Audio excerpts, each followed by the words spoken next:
This video is supported by patrons like you.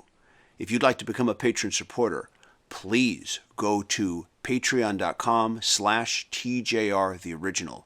Thanks.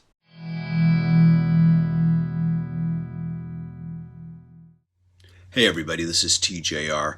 A while back, I reviewed The Who's latest album, entitled simply Who. And during that review, I mentioned that I had never actually really listened to their very first album in its entirety. In fact, I think I should mention that the Who albums that I actually own are Tommy, Who's Next, Who Are You, Quadrophenia, Face Dances, It's Hard, Endless Wire, and of course the latest album entitled Who. You may notice that my collection starts with Tommy and then moves forward.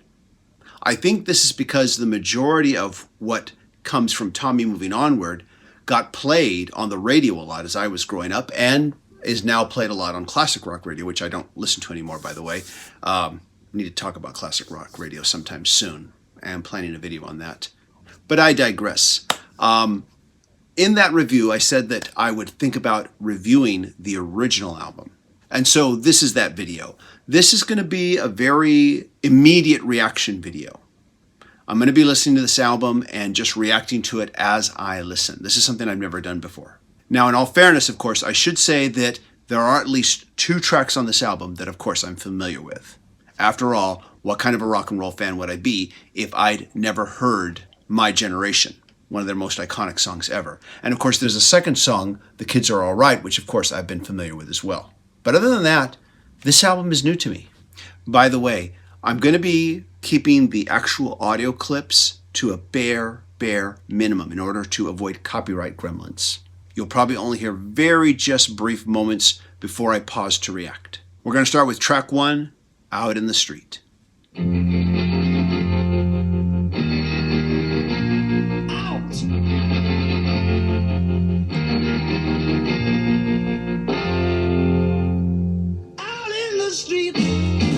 So the first thing that really struck me was that opening guitar playing by Pete Townshend. It feels like he's doing some volume swells, and there is a very kind of just grunge sound to it, really ahead of its time. Out in the street,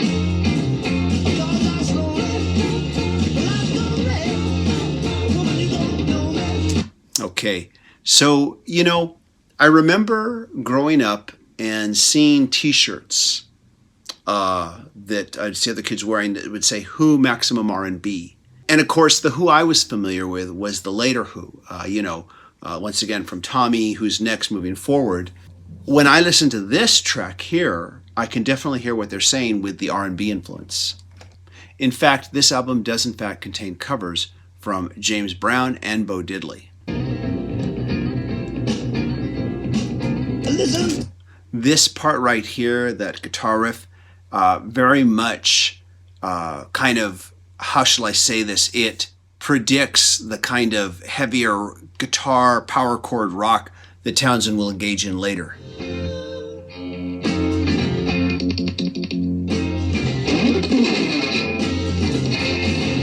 Very interesting. Okay, I got a comment on that. This bit where he is, first of all, he's doing a little trick with the pickup selector switch where you've got one pickup off and the other one on. I should say the volume's down and the volume's up on the other. So he can go dot, dot, dot, dot, dot, dot, and it makes that kind of staccato sound. And there's some other stuff where he's kind of sliding his pick across the strings. And this, once again, it predicts some of the more aggressive things that Townshend will be doing very soon as the Who's music becomes bigger sounding, more anthemic sounding, and very heavily driven by power chords. Which I want to state is not to say that Townshend won't also do more textural things, because he definitely will. But this part is, we hear it developing here in this song.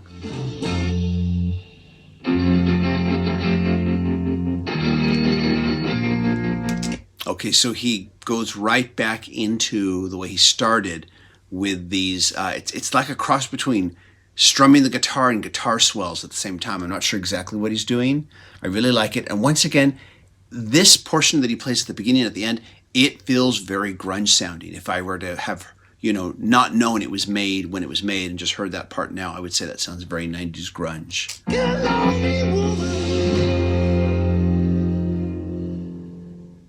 Okay, so yeah, I like that song a lot. That's really good. And I definitely see, once again, where they get the maximum R&B tag with a track like that. It's very heavy R&B. And this is a Townshend original. He was, at a young age, just writing really good songs already. Okay, so this is track 2, I Don't Mind.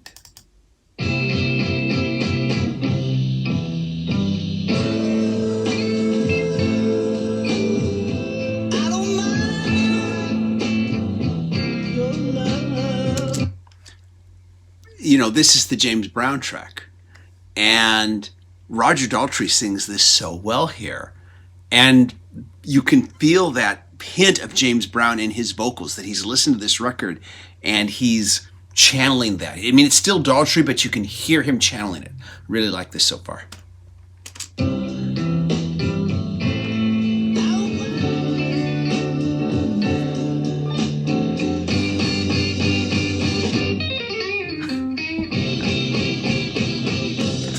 Very cool little guitar lick there from Pete Townshend. Yeah, he was shredding there.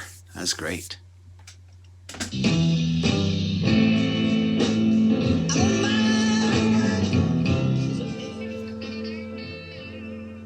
Okay, that was great. That was really great.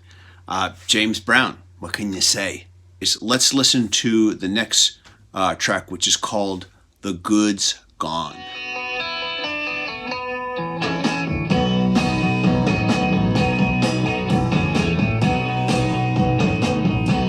Okay, already I'm really digging this. That little opening guitar part. He's playing electric guitar, but there is the sense that he's trying to emulate a sitar with the electric guitar. And then that main rhythm there that it breaks into, once again, very much predicting the more heavier rock sounds that Townshend will engage in very soon. The good's gone. The good's gone. I really like this chorus. I really like the harmonies with the vocals. It's got a very dark kind of feel to it, and there's a cynical feel to it as well. Already I'm hearing so much of what we would call the Who when they get more defined in their sound. When we think of the Who, we think of stuff from Who's Next and Quadrophenia, the later albums, because that's what a lot of classic rock radio, or what eventually became classic rock radio, concentrated on during the 70s. But listening to this, you can hear where it's all leading to, and this is great hearing this.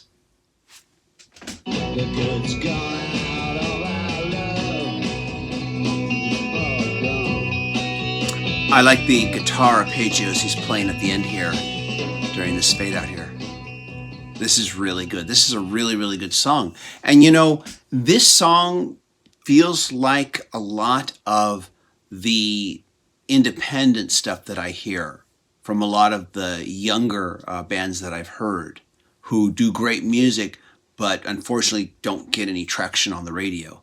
And what I'm saying is this song feels like it could have come out now just as easily as back then. Okay, let's check out track number 4, La La La Lies.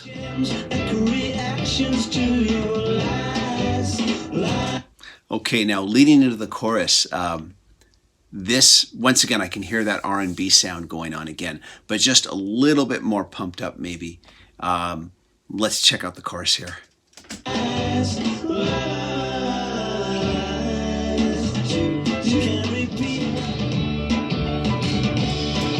Okay, this track is just really fun, a lot of fun. Let's check out the rest.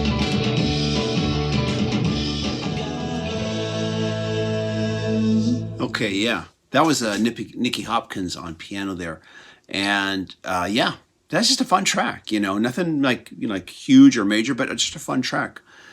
So now we go to track number 5, which is called Much Too Much. Much too much too bad.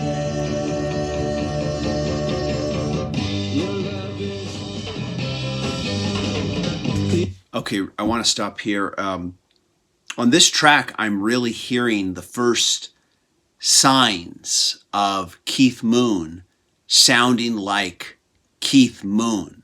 You know what I mean? I mean, he's still developing here. They're all developing.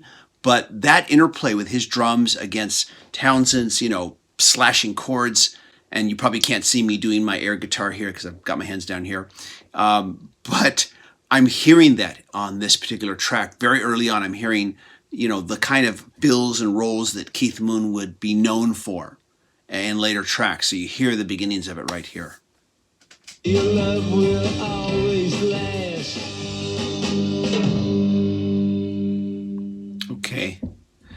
Probably not my favorite track on the album overall, but not a bad track.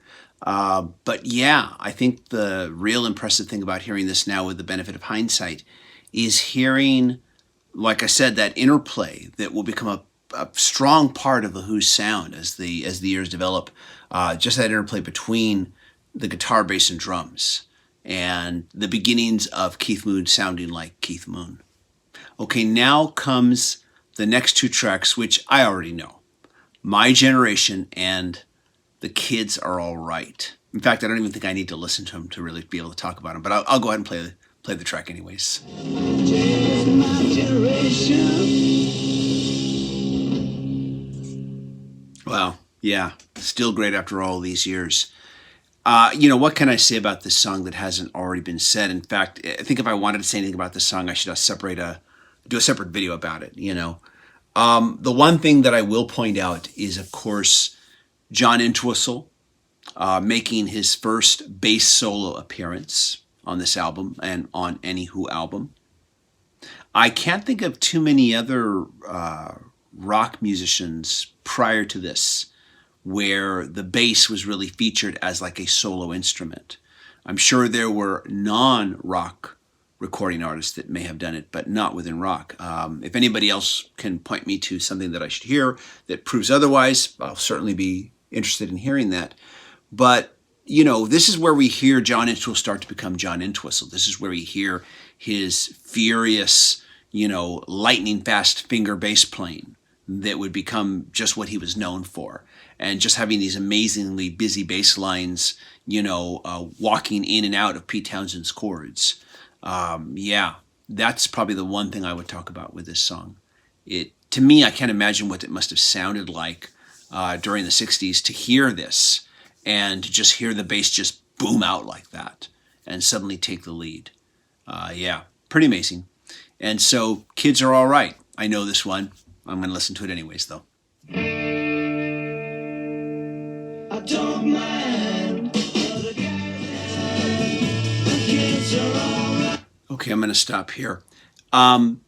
This is probably the most pop-sounding song on the album. It's another great example of Pete Townshend's songwriting. And it surprised me when so many other artists from this period start by having a mix of covers and originals, or like in the Rolling Stones case, just all covers.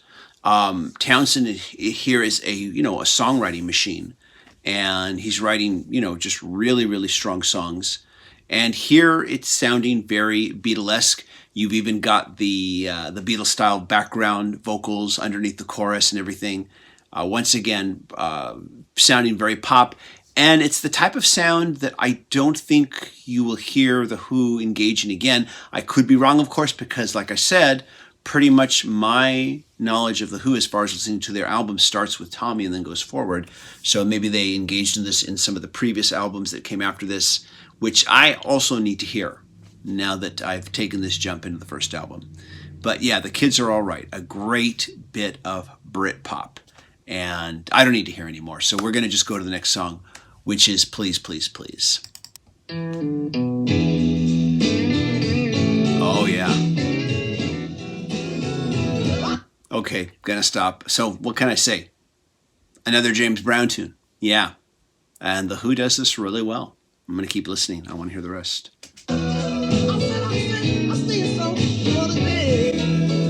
Oh, yeah, and Nicky Hopkins on piano again. Great to hear him.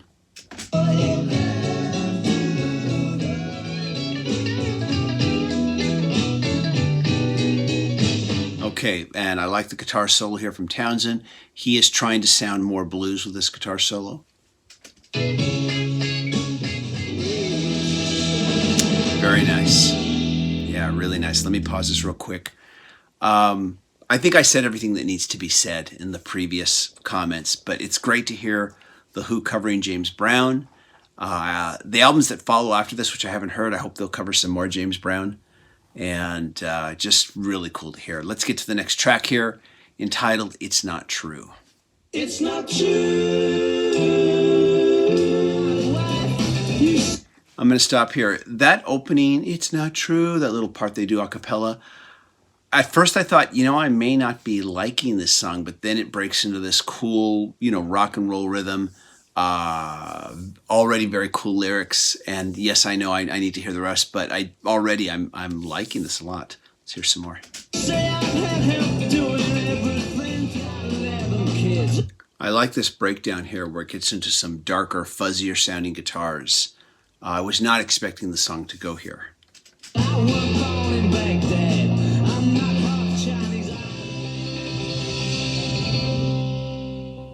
Okay, I might need a little more time with this one. There were definitely things I liked about it, especially that bridge section where it gets dark and fuzzy. There is some unevenness with this particular track in the way it shifts and moves around into its different parts. It would be interesting, I think, to examine this track in more detail just for that reason. But still, not a bad track by any stretch of the imagination, just a little bit uneven at times. So far, though, this album has really been strong, and we've got about 3 tracks left. So we're going to go to track 10, which is I'm a Man. Don't make love all the time. I'm a man. Okay, so I know this, of course. This is the Bo Diddley song. It's a great song, and The Who's doing a pretty darn good job of it. And I don't think I need to say too much more than that. We're going to go to the next song entitled A Legal Matter. Cool guitar opening.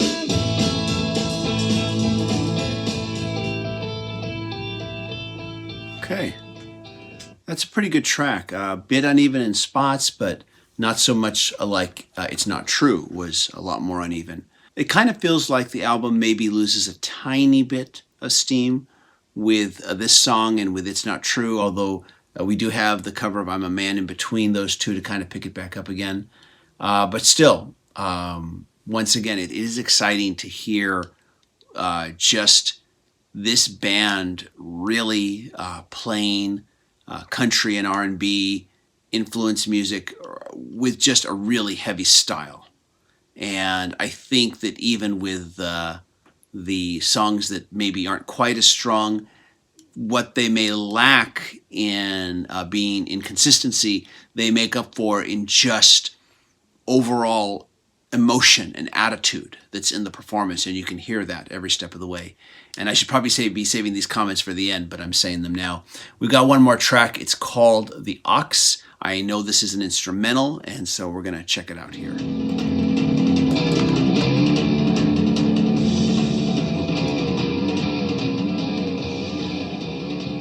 Yeah, very cool. Let me stop this here. This was a great track to end the album on. This is mind-blowing to hear. This is mind-blowing to think what this must have sounded like in '65. This is The Who just being killer as just a very young band and just letting loose. And of course, Nicky Hopkins is there again with him on piano, whose work I'm sure you're familiar with the Rolling Stones, among many of the artists that he's worked with. But yeah, this is a great just jam. And this is so spontaneous and alive sounding and feels so like it was probably largely improvised, during a one session. You certainly couldn't multi-track this too much. Not back then. You had to really go for just a real live feel here. Yeah, this is a really great debut. I'm definitely going to want to get this in my collection now. And I'd like to get it on vinyl, and I hope I can get the mono version on vinyl. okay, I'm done listening, and I've taken a moment to just read a little bit about the album, about its production and its history and critical response to it. And apparently critical response was very good. In fact, it was praised and noted for being such a heavy album, probably heavier than anything anybody had really done prior to that. And I would have to say that as a debut album goes, this is a really strong one. You know, there's lots of great bands and artists out there. Some of them have strong debuts, some of them have very weak debuts, and some of them more just pretty good. But as debuts go, this is really great. In fact, you know, if I were to compare this to like the Beatles' debut album, Please Please Me, I would say this is a stronger album than that. And you know what a big Beatles fan I am. Solid album, a few tracks, maybe so-so. Maybe I'll like them more as I hear it more. But yeah, I mean, you are hearing a band innovating rock and roll on this debut album. And of course, they will continue to do so in their career. And so let me know what you thought of this. Like I said, I've never done this before where I kind of just give my first visceral reactions. And let me know if there's an album that you think I should do this with. And it has to be one I haven't heard yet. And you're probably saying to yourself, well, I don't know what you have or haven't heard. Well, just suggest it, you know.